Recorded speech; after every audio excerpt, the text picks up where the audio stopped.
Hello everybody, this is Ramya. రౌద్ర రూపాయ నమః ఆ మూవీ గురించి మాట్లాడడానికి హీరో హీరోయిన్ మనతో ఉన్నారు అండ్ అలాగే ప్రొడ్యూసర్ మనతో ఉన్నారు. వాళ్ళతో మాట్లాడదాం. హలో అండి. హాయ్. సో ప్రొడ్యూసర్గా ఒక చాలా స్ట్రగుల్స్ ఫేస్ చేసి తర్వాత ఒక సినిమా అవుట్పుట్ రిలీజ్కి రెడీ అయిందంటే ఆ కష్టాలు ఏంటో మీకే తెలుసు. సినిమా స్టార్టింగ్ అప్పటి నుంచి ఇప్పటిదాకా మీ జర్నీ ఎలా ఉంది? వాస్తవంగా మేము 18 months అయిందండి మేము స్టార్ట్ చేసి. మా చిన్ననాటి మిత్రుల అందరం కలిసి మేము ఒక మంచి ఫిలిం తీద్దామని అనుకున్నాం. అంతలో మా పాలిక్ గారు, మా డైరెక్టర్ గారు కథ చెప్పారు. వాళ్ళకు ఎట్లన్నా నచ్చుతుంది అని నేను వాళ్ళని పిలిపించి వినిపించిన. అందరం కలిసి ఓకే అనుకున్నాం, స్టార్ట్ చేసినాం. 3 months 4 months తర్వాత కొన్ని అనివార్య కారణాల వల్ల వాళ్ళు సైడ్ అయిపోయింది. మా పార్ట్నర్స్ మొత్తం భారం అంతా నా మీదే పడ్డది. అయినా కూడా మనం పేరు నాది ఉంది కాబట్టి నేను ముందు పోవాల్సిందే కదా మేడం. కిందికో మీదికో అటు ఇటు చేసి ఒక పాలిక్తో సంప్రదించి, అన్న ఇది స్టోరీ బాగుంది కదా, ఖచ్చితంగా మనమైతే ఇట్లన్నా బయటగా పడవచ్చు అది ఇది అన్న తర్వాత కొన్ని రిస్కులు చేసి మొత్తానికి సినిమా అయితే రిలీజ్కు ప్లాన్ చేసినాం మేడం. ఓకే. సో మోహన, మీరు చూసారా ప్రొడ్యూసర్ కష్టాలు ఏంటో? యాజ్ అన్ యాక్టర్గా ప్రొడ్యూసర్ బాగుంటేనే ఆర్టిస్టులు బాగుంటారు.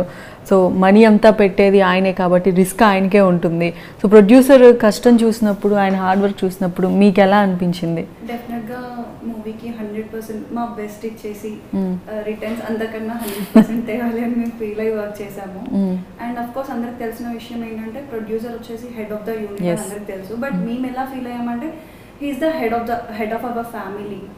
మా ఒక ఫ్యామిలీ లాగా వర్క్ చేసాం మేము. ఒక ఫ్యామిలీలా ట్రీట్ చేశారు. ఫుడ్ నుండి అన్ని ట్రీట్మెంట్ అంతా చాలా బాగుంది. ఓకే. మూవీ ఎలా వచ్చింది అంటే మీరు చూసుకొని ఉంటారు కదా డబ్బింగ్కి వెళ్ళినప్పుడు కానీ డిఐ ఇదంతా ఆర్ఆర్ అంతా అయిన తర్వాత మీకు ఎలా అనిపించింది? ఇప్పుడు ఏదైతే ట్రెండ్ నడుస్తుందో like suspense crime thrillers films, డెఫినెట్గా రౌద్ర రూపాయ నమః వచ్చేసి కాంపిటీషన్ ఇస్తుంది. ఓకే. సో వెంకట్, మీ క్యారెక్టర్ ఎలా ఉంటుంది అండ్ మీరు అసలు ఈ ప్రాజెక్ట్లో ఎలా వచ్చారు, ఎలా జాయిన్ అయ్యారు? ఈ మూవీలో వచ్చేసి నా క్యారెక్టర్ సాఫ్ట్వేర్ ఉంటుంది అండ్ ఆ క్యారెక్టర్ నేమ్ వచ్చేసి అరవింద్.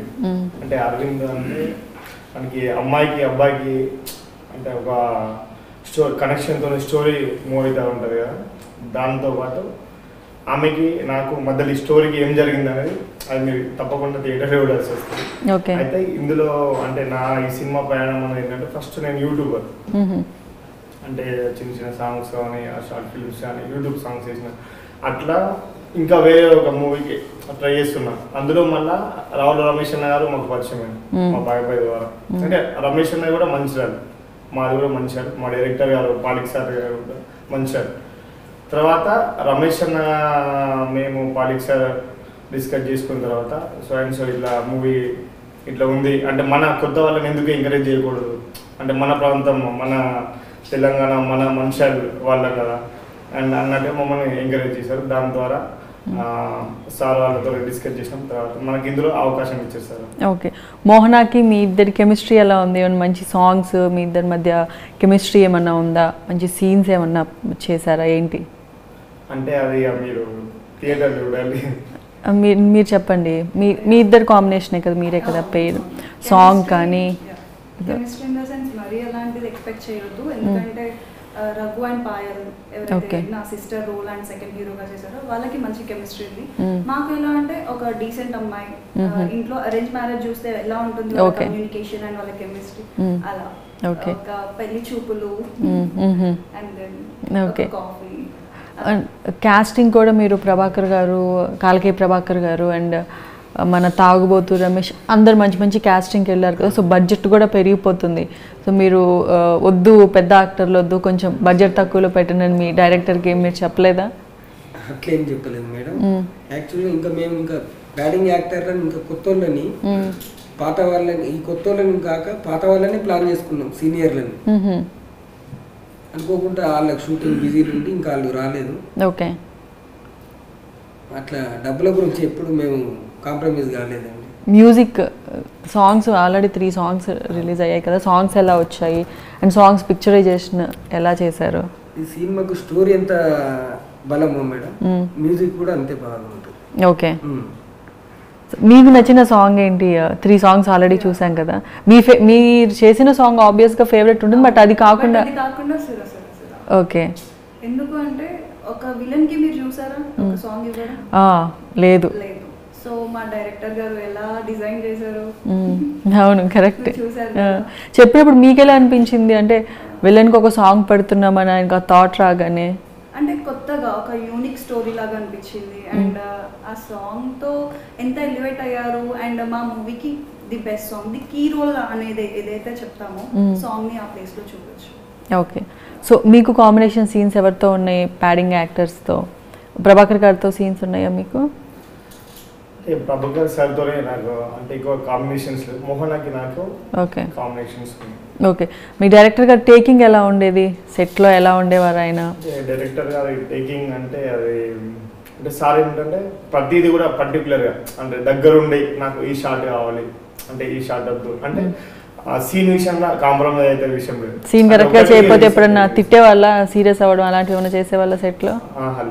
ఎప్పుడు లేదా? ఓకే. నాకు నచ్చని షాట్లే అని ఉంటే 2 days మేము వేరే షూట్ చేసినాం, అది బాగలేదు అని డైరెక్టర్ గారు మన ప్రభాకర్ అన్నగారు ఇద్దరు కలిసి ఇది బాగలేదని మళ్ళీ రీషూట్ చేసుకున్నాం. 2 days షూట్. ఓకే.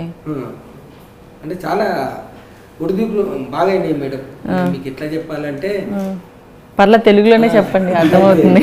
వాస్తవంగా మా ఫ్రెండ్స్ హ్యాండ్ ఇచ్చిన తర్వాత ఈ ఫిలిం కాదు అని వాళ్ళు కంకణం కట్టుకున్నట్టున్నారు. ఎవరు మా ఫ్రెండ్స్. అంటే బడ్జెట్ అనుకున్నది వేరు, పెరిగిపోతుంది. బడ్జెట్ ఎప్పుడైనా అనుకున్న దానికంటే పెరుగుతూనే ఉంటుంది. రియల్ ఎస్టేట్ నాకు అనుభవం ఉన్నది. నేను 2013లో ఆహనా ప్రేమంట అని తీసిన, అంటే మా పార్ట్నర్స్ తో. ఆ టైంలోనే 1,50,00,000 అయినాయి ఆ ఫిలిం. వాళ్ళకి తెలియదు కాబట్టి వాళ్ళు సైడ్ అయిపోయింది. ఓకే. ఇక కిందికి మీదకు చెప్పినా కదా ఇంతకుముందు. నా వల్ల అయిన కాడికి ఏదో ఈ బడ్జెట్లో కంప్లీట్ చేయాలనే ఆలోచన అయితే లేకుంటే ఓకే మేము అనుకున్న స్టైల్ కన్నా బాగా వచ్చింది సినిమా. అప్పుడు బాధపడ్డా, ఇప్పుడైతే హ్యాపీగా ఉన్నాం సినిమా చూసిన తర్వాత. ఓకే. మేము తీసిన సినిమా అనే ఆలోచన వచ్చింది అన్నట్టు. ఓకే. మొత్తం షూట్లో ఎప్పుడైనా భయపడ్డ సీన్స్ మీకు ఏమన్నా అనిపించాయా? ఎప్పుడు అనిపించాయి? వావ్ కన్నా భయం. అబ్బా భయం. స్క్రీన్ పైన చూసాక వావ్ అంటారు ఎవరైనా. ఓకే. ఎందుకంటే మా డైరెక్టర్ గారు టైం లైన్ ఏదైతే ఉందో పర్ఫెక్ట్ షాట్ అది. ప్రభాకర్ గారు యాక్స్తో పెట్టేయడానికి వస్తాడు. లైక్ అక్కడ నేను హైడ్ అయ్యి ఉంటాను, కానీ తెలియదు నేను ఉన్నానని. సో ఎవరైనా ఉండారని చెప్పేసి ఇలా అంటారు. నేను సేమ్ నెక్స్ట్ సెకండ్లో నేను హైడ్ అయిపోవాలి. అది జస్ట్ 1 take అది షార్ట్ ఓకే అయిపోయింది. యా, అది 2 or 3 takes చేస్తుంటే డెఫినెట్గా నాకు దెబ్బ తగ్గలేదు. బట్ అలా అవ్వలేదు. ఫస్ట్ టేక్లోనే అది ఓకే అయిపోయింది. అంటే అది ఎందుకు అయింది అంటే ఆ షార్ట్కి బిఫోర్ ఒక ½ an hour మాకు క్లియర్ ఎక్స్ప్లెనేషన్ ఇచ్చారు. అంటే ఆ షార్ట్ మనం ఎందుకు చేస్తున్నాము. ఒక ప్రభాకర్ గారు కూడా నాకు హెల్ప్ చేశారు. లైక్ ఎలా అంటే నేను ముందు అనే సౌండ్ ఇస్తాను, సో ఆ సౌండ్తో వెంటనే హైడ్ అయిపోవాలని ఈ కొంచెం టెక్నిక్స్తో ఓకే అలా వర్కౌట్ అయిపోయింది. ఓకే. సో మీరు డబ్బింగ్ చెప్పినప్పుడు, ప్రివ్యూ థియేటర్లో చూసినప్పుడు, మీకు ఆయన స్టోరీ చెప్పినప్పుడు తీసినప్పుడు దానికంటే చూసినప్పుడు ఎలా తీసారనిపించింది? అంటే సార్ స్టోరీ చెప్పినప్పుడు అంటే ఒక ఇమాజినేషన్, అంటే మనం ఊహించుకునేది ఒక రకంగా ఉంటే సెట్లోకి వెళ్ళిన తర్వాత అతను చూపించిన విధానం అనేది డిఫరెంట్గా ఉంది. ఎందుకు డిఫరెంట్గా ఉందంటే అతను మేకింగ్ స్టైల్ అది బాగా నచ్చింది. అందులో ఏంటంటే సురసుర సాంగ్ మాత్రం చాలా బాగా వేశారు సార్. ఓకే. సో ప్రొడ్యూసర్ గారు, చిన్న సినిమాలకి థియేటర్స్ ప్రాబ్లం ఉంటాయని చాలామంది డైరెక్ట్ కొత్త ప్రొడ్యూసర్స్ కానీ అంటూ ఉంటారు. అది ఎంతవరకు కరెక్ట్? ఇప్పుడు అదే కరెక్ట్ అయితే రేపు మీ సినిమా ప్లాన్ చేస్తున్నారు కాబట్టి థియేటర్స్ ఏమైనా ప్రాబ్లమ్స్ ఉన్నాయా? అంటే మేము కొత్త వాళ్ళం కానీ యాక్టర్లు కొత్త వాళ్ళు కాదు కానీ వాళ్ళు పెద్దవాళ్ళే కాబట్టి వాళ్ళని చూసినా కూడా టాకీస్లు మాకు అరేంజ్ చేస్తారని నమ్మకం. ఓకే. మా డైరెక్టర్ గారికి సీనియర్, తనకున్న పరిచయాలు, ప్రభాకర్ అన్నకున్న పరిచయాలు, తాగుబోతు రమేష్ వీళ్ళందరూ ఉన్నారు కానీ ఓకే వాళ్ళైనా కవర్ చేస్తారు. సాయి కుమార్ గారితో సాంగ్ లాంచ్ చేయించారు అండ్ రాజ్ కందుకూరి గారితో కూడా ఇంకొక సాంగ్ లాంచ్ చేశారు, తలసాని గారితో. వీళ్ళందరూ చూసినప్పుడు సాంగ్ గురించి కానీ టైటిల్ ఇది చూసి వాళ్ళందరూ ఏమన్నారు? వాళ్ళ రియాక్షన్స్ ఏంటి? రియాక్షన్ అంటే మాకు అప్పుడే సగం బలం వచ్చింది మేడం ఆ సాంగ్స్ కానీ. వాళ్ళు సాంగ్స్ చూసి అంటే మన సాయి కుమార్ అన్న చాలా బాగా తీసింది ఈ సాంగ్, సినిమా పేరైతే ఇంకా హైలైట్ ఉంది అని డైరెక్టర్ని మమ్మల్ని మెచ్చుకున్నారు. అక్కడ హ్యాపీగా అనిపించింది. ఓకే. మన రాజ్ కందుకూరి ఆ సార్ ఆయన ఏం అప్రిషియేట్ చేశారు? తను రిలీజ్ చేసిన సాంగ్ ఉంది కదా మేడం, చూసిండు, మొత్తం చూసిండు, ఒక 1 hour కూర్చోబెట్టిండు. మీరు అంటే ఎన్ని సంవత్సరాలు అయింది అని మా డైరెక్టర్ కూడా అడిగిండు. ఓకే. అంటే ఇంత బాగా చేయడానికి కారణం అంటే కొత్త వాళ్ళతో సాధ్యం కాదు కదా మేడం. కరెక్ట్. టేకింగ్ అవి ఇవన్నీ తనకు అనుభవం ఉన్నది కాబట్టి అవన్నీ అడిగిండు. అంటే బాగా చేసిన మమ్మల్ని అయితే మెచ్చుకున్నాడు కాబట్టి మేమైతే హ్యాపీగా ఉన్నాం మేడం ఇప్పటికీ. ఓకే. ఎక్కడికి పోయినా కూడా మా సినిమాకు అంటే సినిమా పేరు కానీ సాంగ్స్ కానీ మాకు మంచి పేరు అయితే వచ్చింది. ఓకే. ఆ దేవుడి దయ వల్ల సినిమా కూడా సక్సెస్ అయ్యి అయితే అదే మాకు సంతోషం. ఓకే. సో మూవీకి మామూలుగా ఈవినింగ్ 6-7కి ప్యాకప్ అనేదే లేకుండా కంటిన్యూస్ 24/7 ఇది షూట్ చేశారని వింటే నాకే షాకింగ్గా ఉంది. ఎలా పాసిబుల్ అసలు అది? సో యాక్చువల్లీ మేము పెట్టుకున్న స్కెడ్యూల్ వచ్చేసి 25 days. 25 daysలో 18 days day and night shoots, అంటే 1.5 కవర్ షీట్ డేస్. ఓకే. ఒక రోజు అయితే 22 hours షూట్ చేసాం. ఓకే. మాకు నిద్ర రావట్లేదు అసలు, షూట్ చేసామన్నది కూడా అలసిపోలేదు, ఇంకా ఫుల్ ఎనర్జెటిక్గా చేద్దాం, నెక్స్ట్ షాట్ ఏంటి చేద్దాం అంటే, ఎందుకంటే మాకు స్టోరీ కూడా నరేట్ చేయలేదు.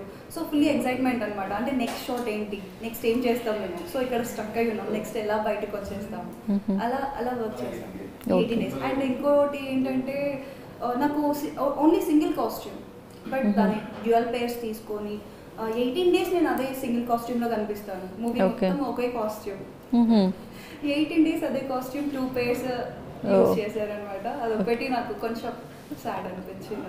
సో నెక్స్ట్ ప్రాజెక్ట్లో మంచి మంచి కాస్ట్యూమ్స్ ఇప్పించేస్తారు లేండి. ఓకే. అండ్ లొకేషన్స్ ఎక్కడెక్కడ చేశారు? హైదరాబాద్లో కొన్ని విన్నాము, అండ్ అవుట్డోర్ ఎక్కడ చేశారు? మీరున్నారా అవుట్డోర్ షూట్స్లో? అంటే మేము వెళ్ళింది అవుట్డోర్కి వెళ్ళినాం.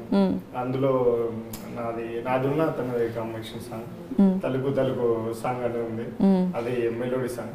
ఓకే. దానికోసం అని చెప్పేసి సార్ అవుట్డోర్కి తీసుకెళ్ళింది. అక్కడ చిన్న వాటర్ ఫాల్స్ ఎక్కువ ఉంటాయి. ఓకే. అక్కడ బాగుంది.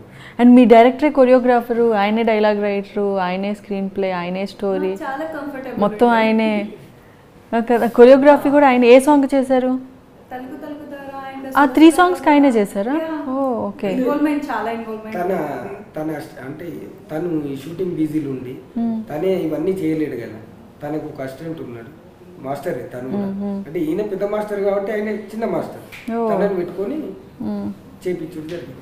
మీరు ఒక రకంగా లక్కీ, ఎందుకంటే అన్ని టాలెంట్ ఉన్న డైరెక్టర్ దొరికెళ్ళండి. కొరియోగ్రాఫర్కి సపరేట్ పేమెంట్, కొరియోగ్రాఫర్ అసిస్టెంట్లకు సపరేట్ పేమెంట్, స్క్రీన్ ప్లే రైటర్కి సపరేట్, డైలాగ్, ఇవన్నీ లేకుండా మిమ్మల్ని చాలా బడ్జెట్ తక్కువ చేశాడు కదా, లేదంటే అవన్నీ కలిపి ఎక్కువ తీసుకున్నారా?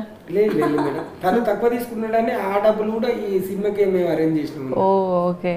అంటే ఒక్క యాక్చువల్గా చెప్పాలంటే మేడం, ఒక్క సాంగ్ 15-20 lakhs అయిపోతుంది అనుకున్నాం. 3 days చేసినాం ఒకటే సాంగ్, ఇది సురసురది. అది ఇట్లా చెప్తే అర్థం కాదు మేడం, థియేటర్లో చూస్తే కానీ అర్థం కాదు. ఓకే. కొరియోగ్రఫీ ఎలా ఉంది? ఇప్పుడు మీరు చెప్పిన సాంగ్ మెలోడీ సాంగ్ కాబట్టి దానికి ఎక్కువ స్టెప్స్ కాకుండా కంపోజ్డ్గా చేయాలి, దానికి ఎలా కొరియోగ్రఫీ చేశారు? స్వీట్ అండ్ క్యూట్ గా. ఓకే. చూడడానికి ఒక క్యూట్ కపుల్ ని చూస్తే ఎలా అయితే ఉంటుందో అలా sweet and cute. Okay. So 3 daysలో ఫినిష్ చేసేసారు? 3 days. ఓకే. అండ్ ఈ ఆర్ఆర్ ఎలా వచ్చింది? బ్యాక్గ్రౌండ్ మ్యూజిక్ కానీ స్కోర్ ఎలా వచ్చింది? మెయిన్ స్కోప్ వచ్చేసి ఫిలింకి ఆర్ఆర్. సో ఆర్ఆర్తో పిక్చరైజేషన్ వెరీ బ్యూటిఫుల్. ఓకే. మీకు ఓవరాల్గా చూసినప్పుడు గూస్ బంప్స్ వచ్చేలాగే ఉన్నాయి, మంచి సీన్స్ ఉన్నాయా మూవీలో? ఉన్నాయి, చాలా ఉన్నాయి. ఓకే. చాలా ఉన్నాయి. అండ్ ఎవరైతే ఈ బీజిఎం లవర్స్ ఉంటారో డెఫినెట్గా వాళ్ళు ఎంజాయ్ చేస్తారు. ఓకే. సో మీకు ఎలా అనిపించింది? లైక్ మీ డైరెక్టరే వచ్చేసి ఆయనే కొరియోగ్రఫీ చేస్తున్నప్పుడు సాంగ్ టేక్స్ ఏమైనా మీరు ఎక్కువ తీసుకున్నారా, లేదంటే స్టెప్స్ ఉన్న సాంగ్ చేయడం ఈజీ కానీ మెలోడీ సాంగ్ చేయాలంటే కొంచెం ఎక్స్ప్రెషన్స్ కరెక్ట్గా ఇవ్వాలి, మీకు ఏమైనా టఫ్గా అనిపించిందా?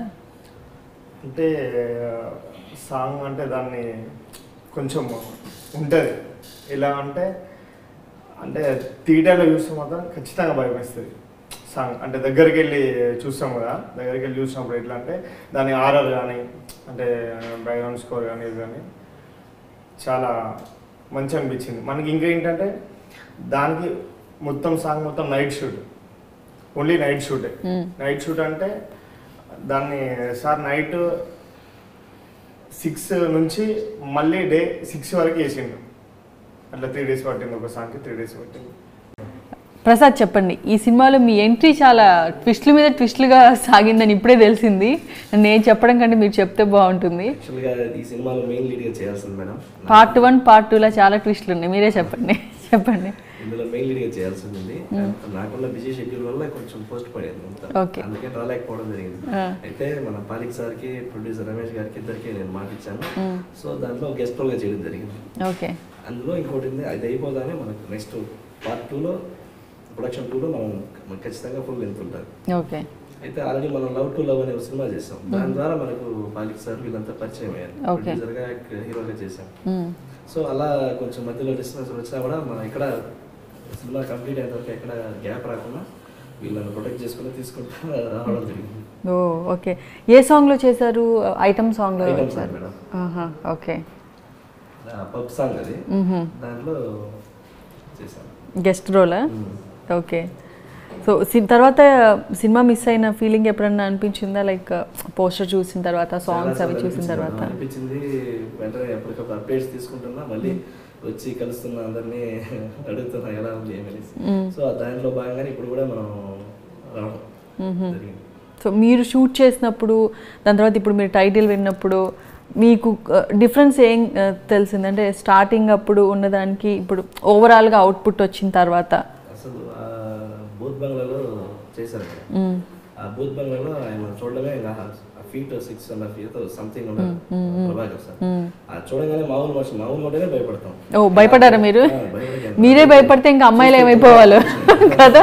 మీరు భయపడలేదు ఆయన్ని చూసి, ఆ హైట్లో, ఆ గెటప్లో, ఆ యాక్స్ అంతా పట్టుకొని ఉన్నప్పుడు భయమే లేదా? అంటే భయం కాదు, హ్యాపీ అనిపించింది. ఎందుకంటే మా మూవీకి లుక్ కదా. అవును. కాబట్టి ఆయన భయపడ్డారంటే, ఆయనే భయపడితే ఇంకా మీరు భయపడి ఉంటారేమో. కట్అవుట్ కి సరిపోతారు టైంలో వెనక బ్యాక్గ్రౌండ్ కానీ సాంగ్ వస్తుంది. ఆ సాంగ్ వచ్చినప్పుడు ఆయన ఇది ఉంటుంది, దాన్ని చూస్తే ఖచ్చితంగా మనకు ఇది గూస్ బంప్స్ వస్తాయి. అలా తను ఏంటంటే నైట్ షూట్కి వచ్చిండు, డైరెక్ట్ షూట్కే వచ్చిండు కాబట్టి ఇవన్నీ ఇబ్బందులు అయినాయి మేడం. మేము రెగ్యులర్గా చూస్తా అన్నాం కాబట్టి మేము భయపడలేదు. ఓకే. ఒకసారిగా చూసినప్పుడు భయం వేస్తుంది, రోజు చూస్తే అలవాటు అయిపోయింది. కానీ ఆ గెటప్ లో చూస్తే ఎవరికైనా భయం. సాంగ్ అది మీరు చూసారా మీరు యూట్యూబ్ లో మన సాంగ్? నేనైనా అక్కడ చూసింది, మన థియేటర్లో చూస్తే ఆ ఫీలింగ్ వేరే. అసలు నాకు ఇంకా లోపల వేరే ₹60 అనేది ఇదైపోయింది. సినిమా చూసారా తర్వాత? ఇప్పుడు సినిమా వచ్చి మనం ఆల్రెడీ దీంట్లో చూసాం మేడం. చూసారా? ఎలా అనిపించింది ఓవరాల్ గా మీకు సినిమా చూసినప్పుడు? అనుకున్న దానికి, చూసిన దానికి, చేసిన దానికి అంత వచ్చింది అనేది ఎక్స్పెక్ట్ చేయలేదు. ఎక్కడైనా బాగా గూస్ బంప్స్ వచ్చి భయపడ్డ సీన్స్ ఉన్నాయా? ఎదురుగా వచ్చాడు, నేను చూస్తే ఇట్లా పైకి ఉన్నాడు మనిషి. సినిమా చూస్తున్నప్పుడు, ఆ షార్ట్ లో మీరు సెట్కి వెళ్ళినప్పుడు కాదు, ఈ సురసుర సాంగ్ ఉంది కదా, అది అల్టిమేట్ మేడం. దాంట్లో మీకైనా ఎవరికైనా కూడా మీకు ఆ ఫీలింగ్ వస్తుంది. ఓకే. మీ డైరెక్టర్ టేకింగ్ ఎలా అనిపించింది? ఎలా తీసాడు అనిపించింది సినిమా మీరు చూసినప్పుడు? నేను ఇంతకుముందు కూడా సినిమా చేశాను చెప్పాను మేడం. దాంతో కంపేర్ చేస్తే 100-200% చాలా బ్యూటిఫుల్గా ఉంది. ప్లస్ ఎక్కడ కూడా డిస్టర్బెన్స్ అనేది నేను షూటింగ్ చేసాను, ఓకే, ఎక్కడ కూడా అనిపించలేదు. ప్లస్ కూల్గా జరిగింది. ఎవరి పర్ఫార్మెన్స్ మీకు బాగా నచ్చింది? మోహనాదా, రఘుదా, వెంకట్దా? చెప్పండి, ఎవరిది నచ్చింది? ఆయనది ఓకే. ఓవరాల్ గా ఎవరు నచ్చారు మీకు అందరు పర్ఫార్మెన్స్ లో బాగా? ఆయనది ఓకే, తీసేయండి. ఆయనది కాకుండా మోహన ఎలా చేసింది చెప్పాలి, చెప్పకపోతే తెలియదు కదా. వెంకట్ ఇప్పుడు కలిసి చేసే వాళ్ళకంటే చూసిన వాళ్ళకి, ఇప్పుడు మీరు ఓవరాల్ గా మన ప్రివ్యూ లాంటివి ఏదో చూసుంటారు కదా, మీకు తెలుస్తుంది. అసలు ఆల్రెడీ బ్యూటిఫుల్ యాక్టర్ మేడం, దాంట్లో ఏం చెప్పాల్సిన పని ఎంత చెప్పినా ఊరికే వేరేగా ఉంటుందనేసి చేయడం లేదు. ఓకే, చాలా మంచిగా చేయడం. మీరు చెప్పారు హార్డ్ వర్క్, 22 hours చేయడం అనేది అది గ్రేట్. ఒక ప్యాకప్ టైం లేకుండా 24/7 చేయడం ఏంటి? నేను ఇదే ఫస్ట్ టైం వింటాం. చేశారు, నేను అక్కడే సెట్ లో చూసాను. డే అండ్ నైట్ వర్క్ చేశారు. వాళ్ళు చూస్తే నాకు ఇది అనిపించింది, చేయాలి, వీళ్ళ కష్టపడాలనిపిస్తా ఉంది. షూట్ చేసే టైం చలికాలం మేడం, అదే చెప్పారు అసలు వింటర్ సీజన్లో నైట్ టైం షూట్. ఒక్కరికి ఎర్త్ వచ్చింది, తనేమో ఊ అని ఊగుతాండి ఒక్క దిక్కు, ఇంకో అతనికి అదే రోజు ఇంకో ఆయన గొడ్డలి దెబ్బ తాకింది. మేము చాలా ఇక ఆ నైట్కు అసలు ఈ డే అంతా చేసుడు అవసరమా నిద్ర కూడా లేదు కదా. అవునవును అవును. తెల్లారితే మా ప్రభాకర్ సార్ వేరే షూట్ ఉంది. ప్రభాకర్ గారు డేట్స్ ఎక్కువ లేవని ఆయన కోసం అడ్జస్ట్ చేసి మీరు అంత సేవ్ చేశారు. మేము సింగిల్ కాల్ షీట్ కాదు, ఒక్కొక్క రోజు 3 కాల్ షీట్లు పడ్డా కూడా సరే ఆ రోజు వేసి పెట్టలేదు. ఓకే. ఎందుకంటే తను కూడా మాకు కోఆపరేట్ చేస్తాడు కదా, అంత పెద్ద అతనే మాకు ఓకే అన్న తర్వాత ఇక మేము డబ్బులకు చూస్తే కుదరదు కదా. అవునవును. తనతో పాటు మేము కూడా మెలికనే ఉన్నాం. ఈ సినిమా గురించి కానీ సినిమాలో యాక్ట్ చేసిన వాళ్ళ గురించి కానీ మీకు హెల్ప్ చేసిన వాళ్ళ గురించి ఎవరైనా నేమ్స్ మిస్ అయిన ఏమైనా చెప్పాలనుకుంటే? యా కరెక్టే మేడం. మా ఫ్రెండ్ టీచర్, తను గవర్నమెంట్ టీచరు, వరంగల్ ఉంటాడు. తను కూడా ఈ సినిమాకు చాలా అంటే ఇంటర్వ్యూ అంటే మేము పేరేంటి? సుధాకర్ అని. పేరు ఇంపార్టెంట్, మీరు పేరు చెప్పకుండా.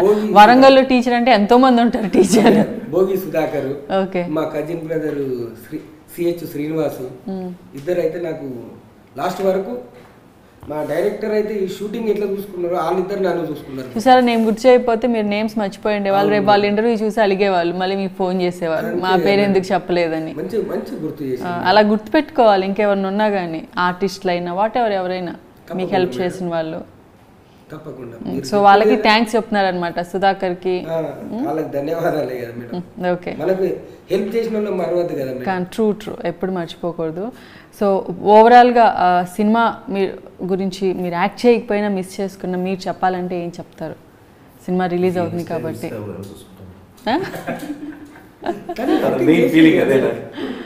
అంటే గెస్ట్ రోల్ అని ఆయన కొంచెం ఫీల్ అవుతున్నారు. సినిమా అంతా చూసిన తర్వాత నేను మిస్ అయ్యానని కళ్ళలో పశ్చాత్తాపం కనపడుతుంది కదా. మోహన, మీరేం చెప్తారు? సినిమా రిలీజ్ అవుతుంది, ఆడియన్స్కి చూసి ఎంకరేజ్ చేసి మాకు కూడా సపోర్ట్ చేయండి అని చెప్తాను. ప్రొడ్యూసర్ గారు మీరేం చెప్తారు? అందరూ తప్పకుండా ఈ సినిమా చూసి నాకు మంచి విజయాన్ని ఇవ్వాలని, నేను ఇంకా ముందు కూడా 10-15 సినిమాలు తీయాలని వాళ్ళ కోరికలు ఎప్పుడు మా కోరికలు కానీ వాళ్ళ దీవెనలు ఎప్పటికీ ఉండాలని కోరుకుంటున్నాం. All the very best. ప్రొడ్యూసర్గా మీరు ఇంకా మంచి ప్రాజెక్ట్స్ చేయాలి, మీరు మంచి ఆర్టిస్ట్గా కంటిన్యూ అవ్వాలి, మీరు మిస్ చేసుకున్న ఛాన్స్ నెక్స్ట్ ఇంకొక మంచి బ్లాక్ బస్టర్తో మీ ఇంటికి రావాలి. సో ఇది ఈరోజు స్పెషల్ చిట్ చాట్. ఇంకొక ఇంటర్వ్యూలో మళ్ళీ కలుద్దాం. This is Ramya signing off.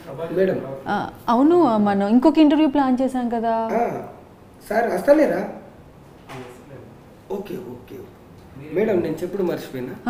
తను మన ప్రభాకర్ సార్ అక్కడనే షూట్లు ఉన్నాడట. ఎక్కడున్నారు? మన బాజ్పల్లి.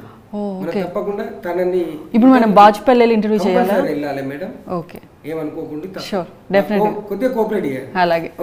యాక్టర్ల కోసం ఎక్కడికన్నా వెళ్ళే ప్రొడ్యూసర్ని ఇప్పుడే చూస్తున్నాను. డెఫినెట్గా వెళ్దాము.